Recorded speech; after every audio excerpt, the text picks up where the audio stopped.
I keep seeing a ton of lists that have Carson Beck ranked really low out of the quarterbacks for the SEC in 2023.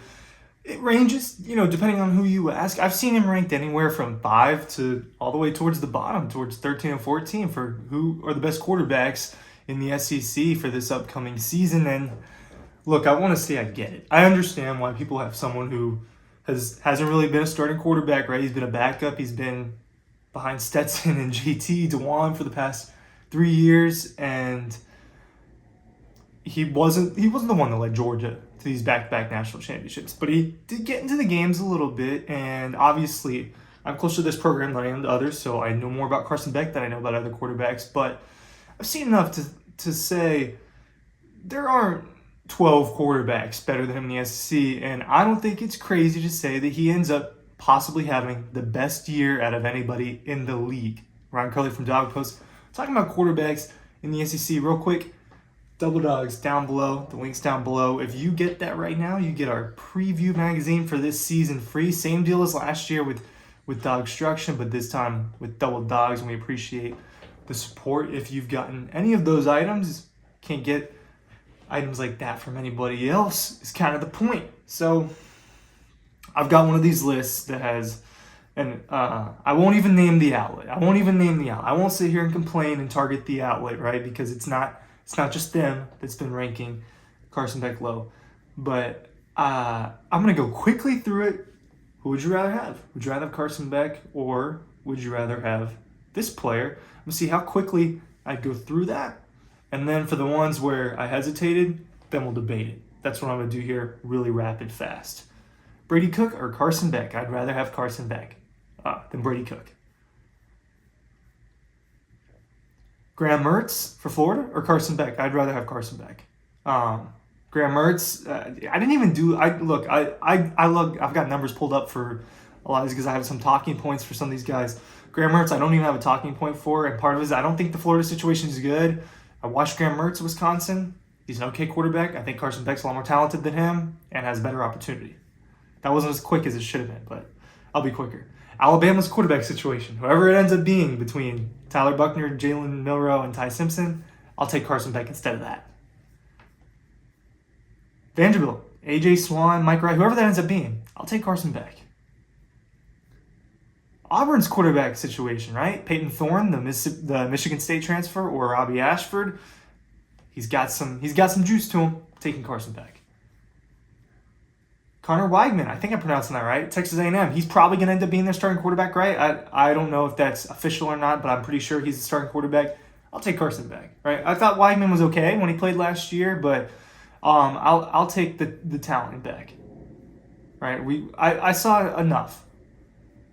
Ole Miss's quarterback situation. Some people are higher on this. This is one I'm lower on than other people, just because I don't think the situation at Ole Miss is that different, and I just thought that the quarterbacks of Ole Miss the last few years would play better than it. Even Matt Corral, I thought would be better than he was, right? I thought that Lane Kiffin and the Ole Miss offense, for me, I guess my expectations have been higher than maybe what the reality is, and so for me, I'll take the potential in Beck than what I think is not a polished situation at Ole Miss, right? You can comment down below. If you think I'm saying anything crazy, comment down below. I look at it sometimes. I look at it a lot, actually. Tennessee's quarterback situation. Joe Milton. We're starting to get into the more interesting ones. Joe Milton. I see the potential. I'm taking Carson Beck. I'm going to circle back to these 5 or 6. Spencer Rattler. Let's table him. Let's table Spencer Rattler. We'll table Joe Milton. Let's table KJ Jefferson. We'll table Jaden Daniels. I'm going to table Devin Leary. I'm going to table Will Rogers. So half of the SEC, I already think that Carson, just off the bat, I would rather have him than half the SEC. So I'm going to play, whether I completely believe this or not, I'm going to play devil's advocate and sit here and give you the reasons why I would take Carson Beck instead of these 6 guys. But I'm acknowledging that these 6 guys have an opportunity to be the best quarterback or one of the best quarterbacks in the SEC in 2023, right? So let's break this down. I'm going to start with Devin Leary. I want to get him out of the way.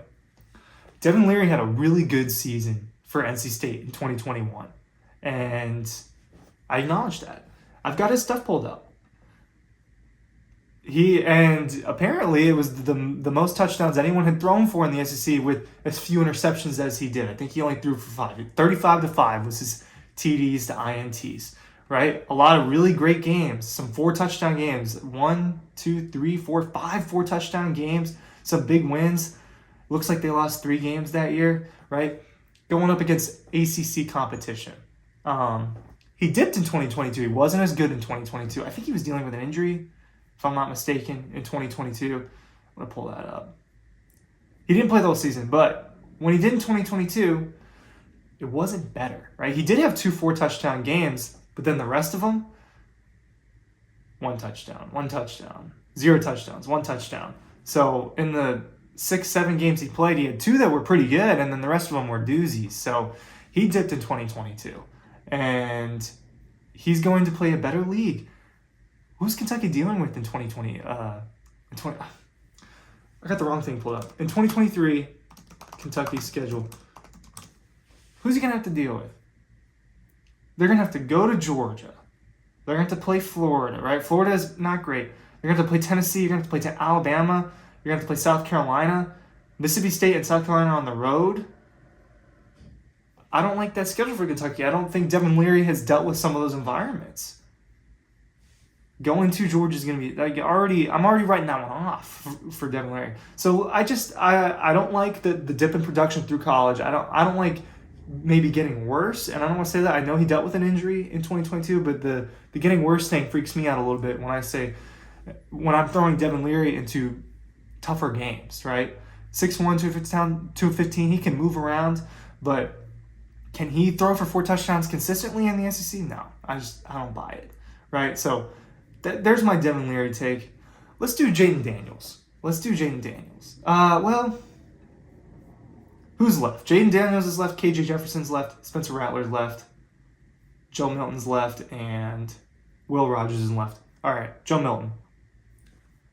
I think he's a downgrade from Hendon Hooker. I think that Tennessee's offense as a whole is going to downgrade. I think that the system's good. It puts up a lot of points, and that helps you win games.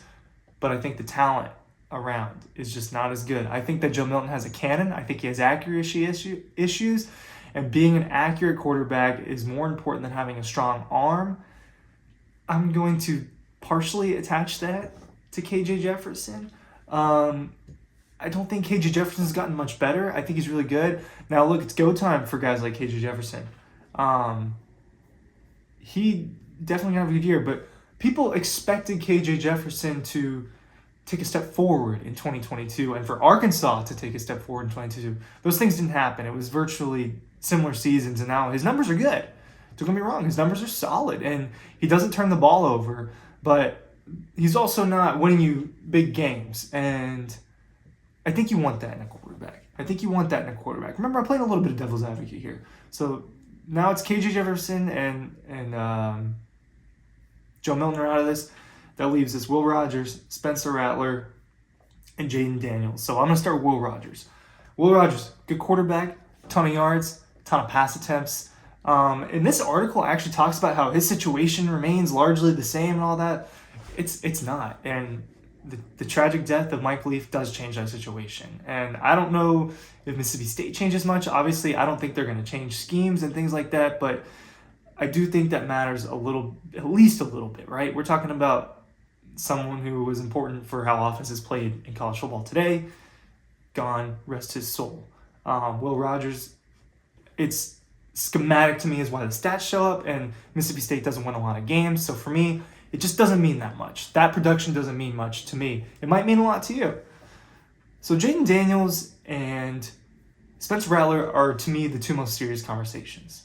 I think that those are probably the 3 best quarterbacks in the SEC this year. And I don't think I'm being crazy. I think it'll be Spencer Rattler, Carson Beck, and Jaden Daniels are probably your top 3 guys. Probably. Now, I think Carson can be more consistent. Here's the thing. We've seen a lot of these guys, and we haven't seen a lot of Carson on the field against other competition. There's your issue, right? What I've seen from Carson Beck is someone who can't pick apart a defense. I've seen someone who can laser the ball in, someone who's got a great 6'4", 6'5" stature, more mobile than people give him credit for. Jaden Daniels has an opportunity to me. I think Jaden Daniels has an opportunity to be a stud this year. I really do. He has a chance. 17 to 3 interceptions is great, but only 17 touchdowns concerns me. I don't think he has an accuracy issue, really. I just think that he's not doing a ton. Obviously, he ran for the 800-something yards and the 11 touchdowns last year, right? I think you can't argue that production, right? 800-something yards and 11 touchdowns on the ground mattered. But through the air, I just want a little bit more. I do like the fact that he doesn't really turn the ball over. Jaden Daniels, it could be an elevation year, right? We saw with Joe Burrow, he had an elevation year. Now, Jaden Daniels is not going to elevate the way Joe Burrow did, but Jaden Daniels, year 2 for Brian Kelly, I do expect a jump. Jaden Daniels totally could be the best quarterback in the SEC this year, right? I'm going to bank on Carson Beck's surroundings, the fact that I don't think the running back situation is fantastic. They could be forced to throw a little bit more if the run game's inconsistent. The weapons around them, the offensive line, are just better than other people's situations. It is certainly better than Spencer Rattler's. And Rattler's the one where I was like, I think he could really pop off too. But you know what concerns me is the 12 interceptions. The 12 interceptions concern me. It concerns me that a third of your touchdowns came in one game against Tennessee. With the 6, obviously, 438 yards and 6 touchdowns, phenomenal. But a third of your touchdowns coming in one game. And the end of the year is promising. I get it. So maybe that momentum carries forward. But then, the Notre Dame loss wasn't great. That was a game that I kind of thought South Carolina would win, and they didn't. So is Spencer Rattler maybe just not have that last ounce where it gets him to the next level? That could be the case. And for Carson, I remember the moment in an actual game against another team, and it was Vanderbilt garbage time. And maybe you don't take a lot of weight out of that, but Vanderbilt garbage time, there were some throws in the way that Carson Beck moved the ball down the field that showed you. I think he showed you at G-Day. We're talking about Georgia moving the ball against Georgia's defense. Georgia's defense is better than almost all of the SEC defenses. And I've seen Carson and the offense move the ball and score against them. And we're talking about better competition in practice. I'm playing devil's advocate, but Carson Beck, best quarterback in the SEC. What do you think? Links are down below. Thanks for watching.